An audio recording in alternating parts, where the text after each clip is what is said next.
بسم اللہ الرحمن الرحیم والذین یؤمنون بما انزل الیک وما انزل من قبلک وبالآخرۃ هم یوقنون۔ ترجمہ کنز ایمان ہے، اور وہ کہ ایمان لائے اس پر جو اے محبوب تمہاری طرف اترا اور جو تم سے پہلے اترا، اور آخرت پر یقین رکھیں۔ سبحان اللہ۔ آپ نے اس آیت کریمہ کا ترجمہ سماعت فرمایا۔ اس سے پہلے بھی سورہ بقرہ کی پہلی، دوسری، تیسری آیت کریمہ کا ترجمہ سماعت فرمایا۔ اب انشاءاللہ العزیز چوتھی آیت کریمہ جو ہے اس کا آپ لوگوں نے ترجمہ سماعت فرمایا۔ والذین یؤمنون بما انزل الیک، اور وہ ایمان لاتے ہیں اس پر جو تمہاری طرف نازل کیا۔ سبحان اللہ۔ اس آیت میں اہل کتاب کے وہ مومن مراد ہیں جو اپنی کتاب پر اور تمام پچھلی آسمانی کتابوں پر اور انبیاء کرام علیہم الصلاۃ والسلام پر نازل ہونے والی وحیوں پر ایمان لائے اور قرآن پاک پر بھی ایمان لائے۔ اس آیت میں ما انزل الیک سے تمام قرآن پاک اور پوری شریعت مراد ہے۔ سبحان اللہ۔ اللہ تعالیٰ کی کتابوں اور وحیوں پر ایمان لانے کا شرعی حکم کیا ہے، یہ بھی سماعت فرما لیں۔ یاد رہے کہ جس طرح قرآن پاک پر ایمان لانا ہر مکلف پر فرض ہے، اسی طرح پہلی کتابوں پر ایمان لانا بھی ضروری ہے جو گزشتہ انبیاء کرام علیہم الصلاۃ والسلام پر نازل ہوئی۔ البتہ ان کے جو احکام ہماری شریعت میں منسوخ ہو گئے، ان کے جو احکامات ہماری شریعت میں منسوخ ہو گئے، ان پر عمل درست نہیں، مگر پھر بھی ایمان ضروری ہے۔ مثلا پچھلی کئی شریعتوں میں بیت المقدس قبلہ تھا، لہٰذا اس پر ایمان لانا تو ہمارے لیے ضروری ہے، مگر عمل یعنی نماز میں بیت المقدس کی طرف منہ کرنا جائز نہیں، یہ حکم منسوخ ہو چکا ہے۔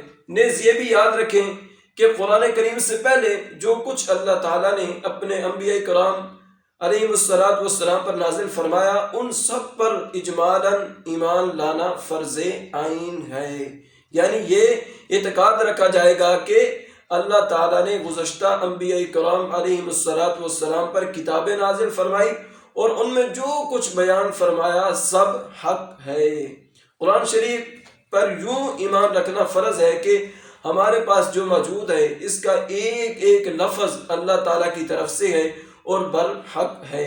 بقیہ تفصیلاً جاننا فرض کفایہ ہے، لہذا عوام پر اس کی تفصیلات کا علم حاصل کرنا فرض نہیں، جبکہ علماء موجود ہوں جنہوں نے یہ علم حاصل کر لیا ہو۔ وبالآخرۃ ہم یوقنون، اور وہ آخرت پر یقین رکھتے ہیں، یعنی متقی لوگ قیامت پر اور جو کچھ اس میں جزا و حساب وغیرہ ہے سب پر ایسا یقین رکھتے ہیں کہ اس میں انہیں ذرا بھی شک و شبہ نہیں ہے۔ اس میں اس بات کی طرف بھی اشارہ ہے کہ یہودیوں اور عیسائیوں کا آخرت کے متعلق عقیدہ درست نہیں، کیونکہ ان میں سے ہر ایک کا یہ عقیدہ تھا کہ ان کے علاوہ کوئی جنت میں داخل نہیں ہوگا، جیسا کہ سورہ بقرہ کی آیت نمبر 111 میں ہے۔ اور خصوصاً یہودیوں کا عقیدہ تھا کہ ہم اگر جہنم میں گئے تو چند دن کے لیے جائیں گے، اس کے بعد سیدھے جنت میں، جیسا کہ سورہ بقرہ آیت نمبر 80 میں ہے۔ اللہ اکبر کبیرہ۔ اسی طرح کے فاسد اور من گھڑت خیالات جب ذہن میں جم جاتے ہیں تو پھر ان کی اصلاح بہت مشکل ہوتی ہے۔ اور آج کل کے دور میں آپ لوگوں نے دیکھا ہے کہ یہودیوں نصرانیوں کو سمجھانا بڑا مشکل ہے۔ حقیقت میں ہماری جنگ جو ہے ان لوگوں کے خلاف ہے کہ یہ بہکے ہوئے لوگ ہیں، بھٹکے ہوئے لوگ ہیں، ان کو رائے راست پہ لانا بڑا مشکل ہے۔ ہماری جنگ ان کے ساتھ ہے، لیکن ہم آپس کے اندر جھگڑا کر رہے ہیں، آپس میں لڑائی جھگڑا کر رہے ہیں، باپ بیٹے سے لڑ رہا ہے، باپ بیٹے سے لڑ رہا ہے، ماں بیٹی سے لڑ رہی ہے، بیٹی ماں سے لڑ رہی ہے، یعنی رشتہ دار آپس میں الجھے ہوئے ہیں، تو خدا را اپنے آپ کو تبدیل کریں۔ ہماری اصل جنگ جو ہے وہ یہود و نصارہ کے ساتھ ہے، یہود و نصارہ کو راہ راست پر لانا ہے۔ خود تو ہم راہ راست پر آئیں گے لیکن ساتھ میں کوشش کرنی ہے کہ ان کو لے کر آئیں۔ ہماری اصل جنگ ان کے ساتھ ہے، اور انہوں نے ہمارے معاشرے کے اندر ایسی چیزیں بھیج دی ہیں کہ ہم دن بدن قرآن و حدیث سے دور ہوتے چلے جا رہے ہیں۔ اور حقیقت ہے، آپ دیکھ لیں کہ موبائل کو ہم کتنا ٹائم دیتے ہیں، سوشل میڈیا کو ہم کتنا ٹائم دیتے ہیں، اور قرآن پاک الماری کے اندر بڑا سنبھال کے رکھا ہوتا ہے، اتنی بھی کوشش نہیں کرتے کہ یار اس کی زیارت ہی کر لیں، اس کو چھو لیں، اس کو چوم لیں، اس سے ہاتھ اپنے ٹچ کر لیں، اتنی بھی زحمت ہم لوگ نہیں کرتے۔ خدا را اپنے آپ کو تبدیل کریں، قرآن پاک سے محبت کریں۔ قرآن پاک ایسی کتاب ہے کہ اس کے بڑے فضائل ہیں، اس کے پڑھنے والے جو اس سے محبت کرتے ہیں یہ ان کو بھی جہنم میں نہیں جانے دیتا۔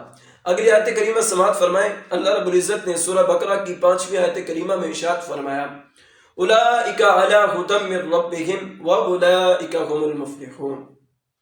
وہی لوگ اپنے رب کی طرف سے ہدایت پر ہیں اور وہی مراد کو پہنچنے والے ہیں، وہی مراد کو پہنچنے والے، سبحان اللہ۔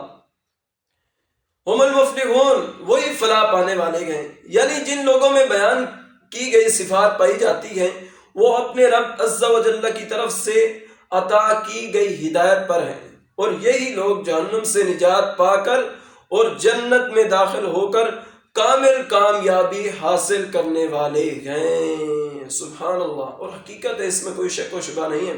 اچھا، اصل کامیابی آیا کہ وہ جو متقی لوگ ہیں ان کو حاصل ہے یا ہر مسلمان کو حاصل ہے؟ یہ بھی سوال ہو سکتا ہے۔ تو یاد رہے کہ اس آیت میں فلاح سے مراد کامل فلاح ہے، یعنی کامل کامیابی متقین ہی کو حاصل ہے۔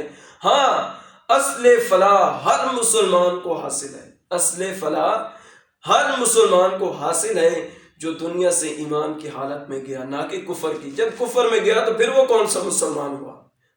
شرط کیا ہے؟ مسلمانی کی حالت میں۔ متقین تو جو ہے ان کو کامیابی حاصل ہی حاصل ہے، فلاح حاصل ہی حاصل ہے، لیکن جو عام لوگ ہیں ہمارے جیسے، مجھے لگا لیں ہم جو گناہگار لوگ ہیں، ہمیں فلاح تبھی حاصل ہوگی، کامیابی تبھی حاصل ہوگی کہ جب ہم ایمان کی حالت میں دنیا سے جائیں، رخصت ہو جائیں، پھر ہمیں بھی کامیابی حاصل ہے۔